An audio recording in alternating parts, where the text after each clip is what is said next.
ফজরের নামাজের পরে পশ্চিম দিকে মুখ করে 3 দিন এই ছোট্ট আমলটি করলে কি হয় জানলে আপনি অবাক হয়ে যাবেন। আপনার রিজিকের দরজা আল্লাহ খুলে দিবেন, পেরেশানি আল্লাহ দূর করে দিবেন। আল্লাহর কোন গোলাম যদি প্রতিদিন ফজর নামাজের পরে পশ্চিম দিকে মুখ করে 3 দিন এই আমলটি করে, এই আমলটি হলো আপনি প্রথমে বিসমিল্লাহির রহমানির রহিম সহকারে সূরাতুল ফাতিহা আপনি 10 বার পাঠ করবেন। প্রথম আমল হচ্ছে বিসমিল্লাহ সহকারে আপনি সূরাতুল ফাতিহা 10 বার আপনি পাঠ করবেন। এরপরে আল্লাহ আল্লাহ আল্লাহ অন্তর থেকে আল্লাহর এই নামটা আল্লাহ আল্লাহ এই নামটাকে আপনি 3 বার পাঠ করবেন।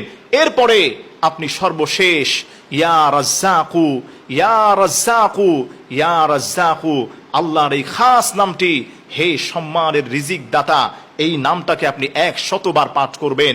আল্লাহর কসম খেয়ে বলি, এই ছোট্ট আমলটি যদি আপনি প্রতিদিন ফজর নামাজের পরে 3 দিন পশ্চিম দিকে মুখ করে নিয়মিত যদি 3 দিন আপনি এটা কন্টিনিউ করতে পারেন, আল্লাহর উপর ভরসা করে আল্লাহ তাআলা আপনার রিজিক গায়েব থেকে রিজিকের ব্যবস্থা করে দিবেন।